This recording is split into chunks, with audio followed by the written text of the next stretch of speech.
From Hollywood, it's time now for... Johnny Dollar. Johnny, this is Lee Harkins, Continental Insurance and Trust Company. Lee, my old fishing pal. You still holding down the Ohio branch of the company there in Columbus? Yes, John, I am. But now look here. Well, brother, I never will forget the great fishing you and I had over on Darby Creek a couple of years back. Look, John. And along about this time every year, the urge really gets to me. Hey, have the streams cleared up yet from the spring rains? No, quite the contrary. As a matter of How fact... about Little Raccoon Creek down near Jackson? Boy, remember those big channel cats and the bass? Johnny, will you listen to me? Huh? Oh, sure, I'm all ears. The big river has gone on a rampage again. Spring floods. You mean the Ohio? Yes, and every other river of any size. The rains are still coming down. I see. Whole towns are being washed away by the floodwaters. Death and destruction all over. Oh, I'm sorry, Lee. I didn't mean to sound so... Well, you know, mention fishing and I lose my head. Look, Johnny, I need you out here. Can you come right away? Well, sure. You see, any fishing we do may be for the bodies of people.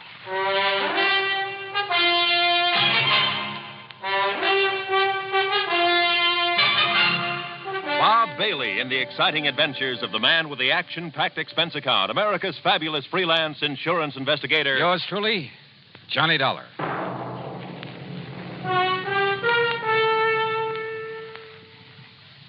And now, Act One of yours truly, Johnny Dollar.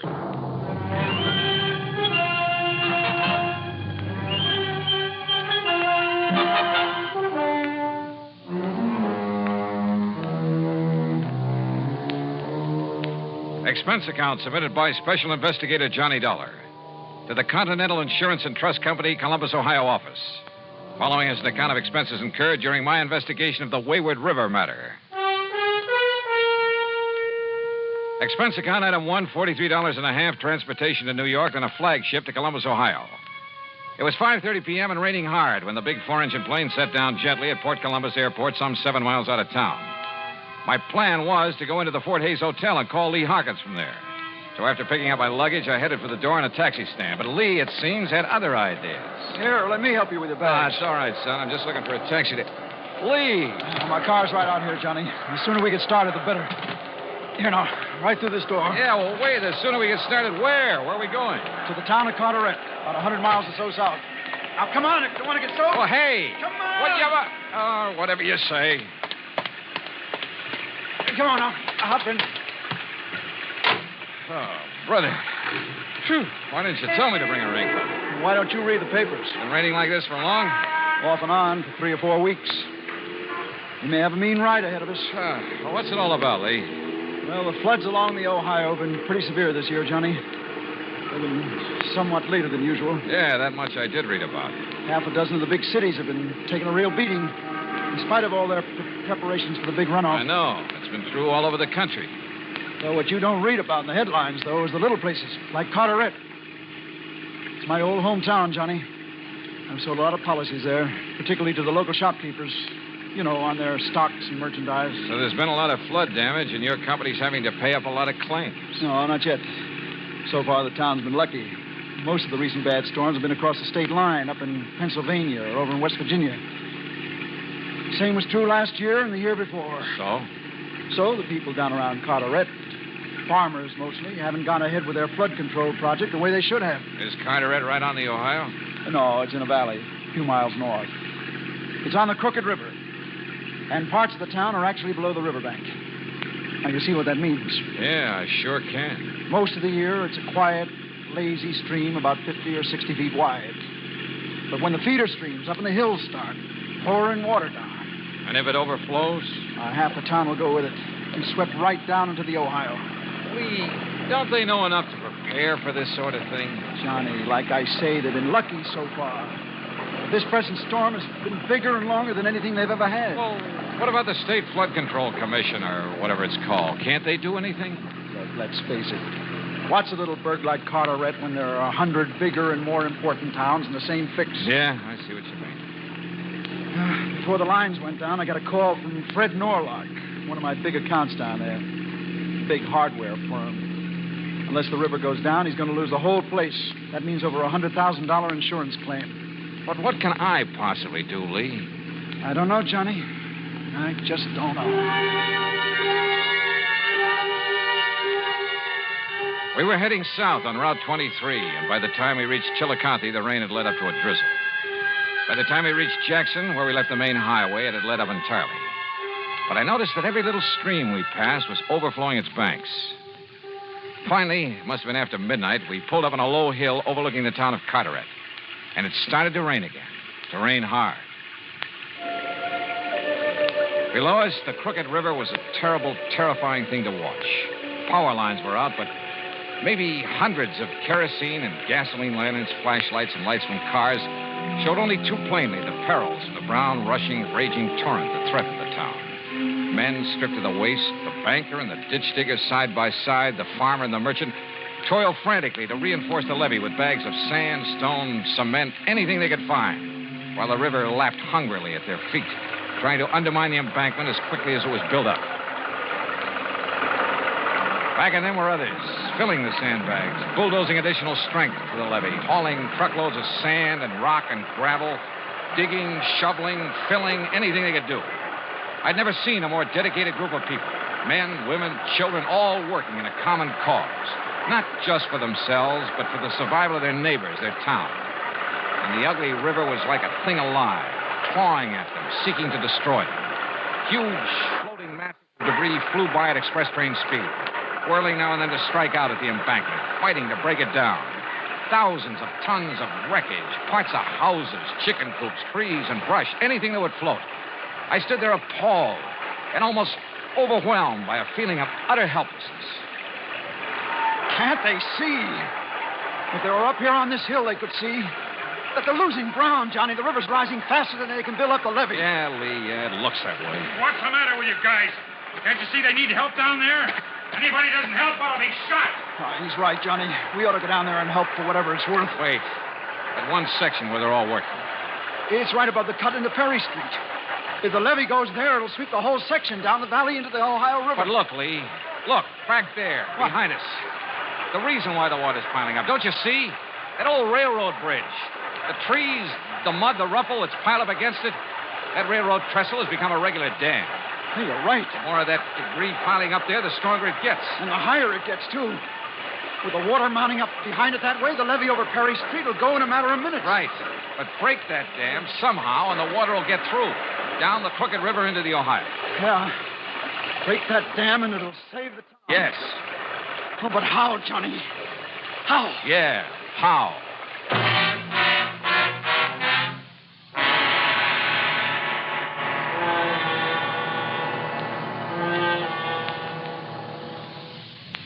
Act two of yours truly, Johnny Dollar, in a moment. And now, Act two of yours truly, Johnny Dollar, and the Wayward River Matter.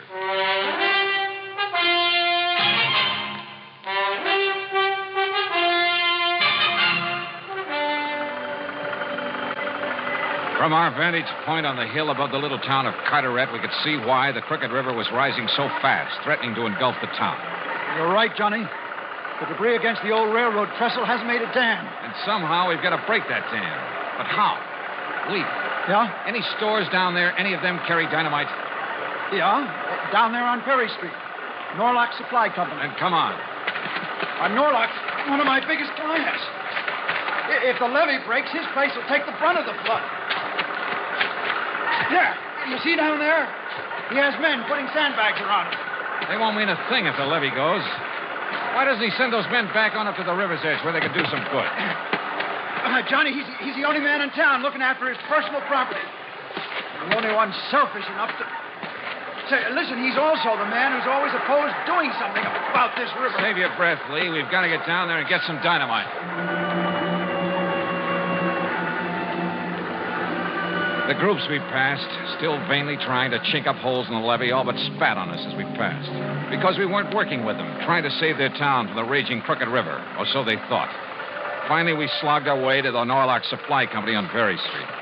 More sand. Faster. Fill those bags and get them around my place. The levee goes, it'll all come down here. More sandbags, more. You're crazy, Mr. Norlock. You're wasting your time. What? Mr. Harkins. Why, if that levee goes, nothing will save this place of yours. He's right, Norlock. Get your men on up to the levee where they'll do some good. Sure, but then you'll pay the insurance and my place is swept away. It won't be if we save the town. We need dynamite. Who are you? Oh, this is Johnny Dollar. Insurance investigator? What are you doing here? Look, there's no time to stand around and talk. We need dynamite, a lot of it. What for? Well, the wreckage from up the river. It's jammed against the old railroad trestle south of town. And it's made a regular dam. That's what's backing up the water. I know, I've seen.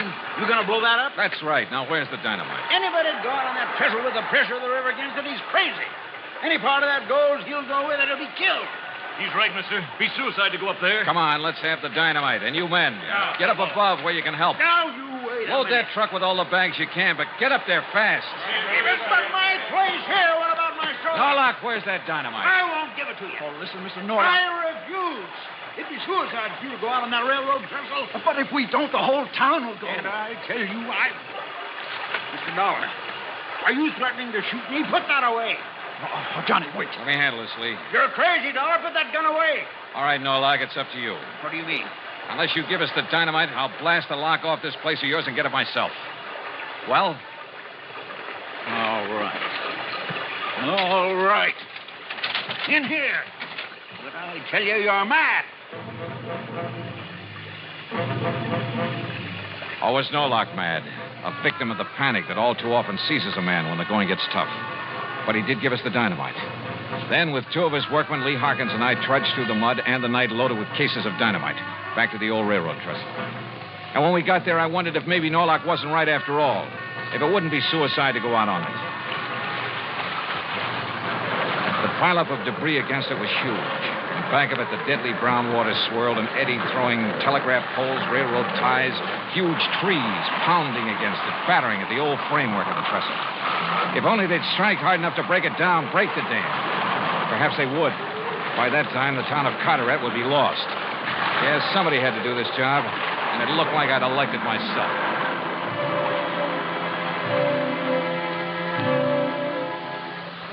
I'm not quite clear on what happened during that next 20 or 30 minutes.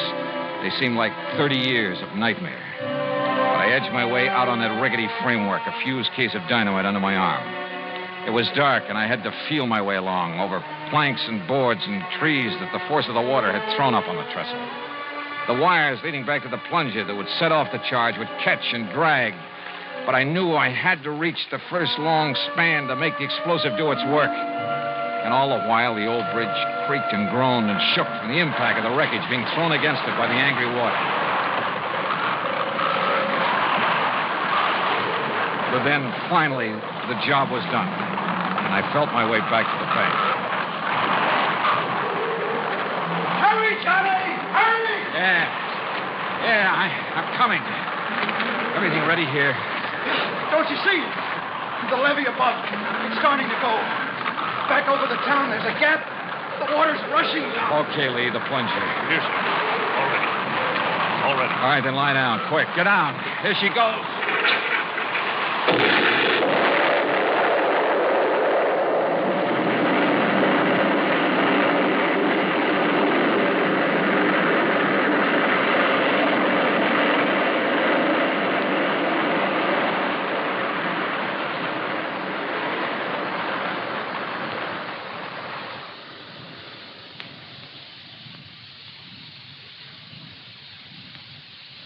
Act 3 of yours truly, Johnny Dollar, in a moment. And now, Act 3 of yours truly, Johnny Dollar and the Wayward River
Go back to sleep, will you? No, come on. Just a couple of questions, Lee. Listen to me. Oh, why don't you let me sleep? Over 100,000 insurance, you said. Yeah. 100 and... Oh, I don't know. Well, if you ask me, that's too much for a business of any kind in a town this size. Much too much. So maybe I gave him a break on his valuation. Yeah. You know, to help sign up some of the other merchants. But 100,000 of insurance money would give him enough to live on the rest of his life. Oh, now, look, why don't you go back to bed, Johnny? Lee, he knew about that dam at the railroad trestle. And so far as I could see, he was the only one who did. Well, everybody else was so busy at the levee. But did he try to do anything about it? No. Instead, he went through the motions of trying to protect his property. But he knew that if that levee broke, nothing would save it. All right. Chalk it up to panic. Panic, huh? He fought to keep us from getting that dynamite, the one thing that could save the town. He kept those workmen away from where they might have done some good, at the levee. He alone wanted that levee to break. But good heavens, Johnny, What? You're right. You must be. Yeah, I'm right. I'm going out and look for Mr. Fred Norlock. Yeah, but there isn't a soul out there. Everybody's... Maybe. That's what I want to find out.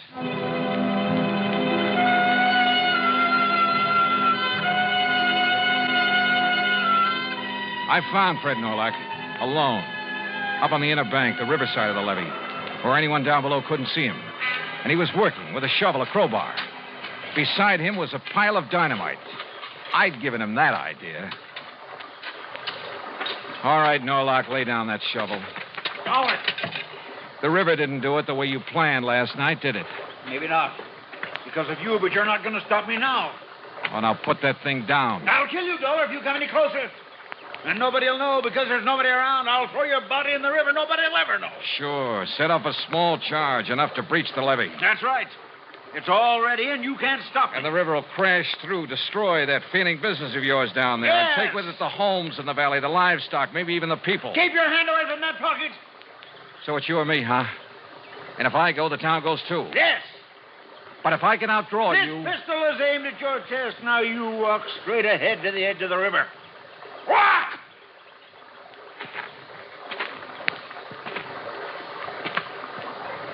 Johnny! What? Now! No! Oh, yes!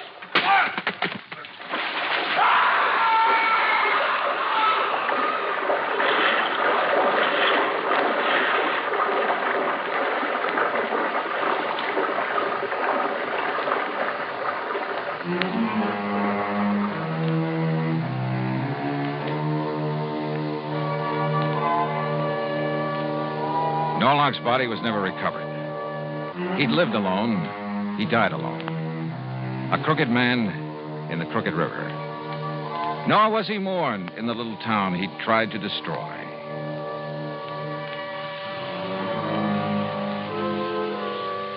Expense account total, including transportation back to Hartford, $100 even. Yours truly, Johnny Dollar.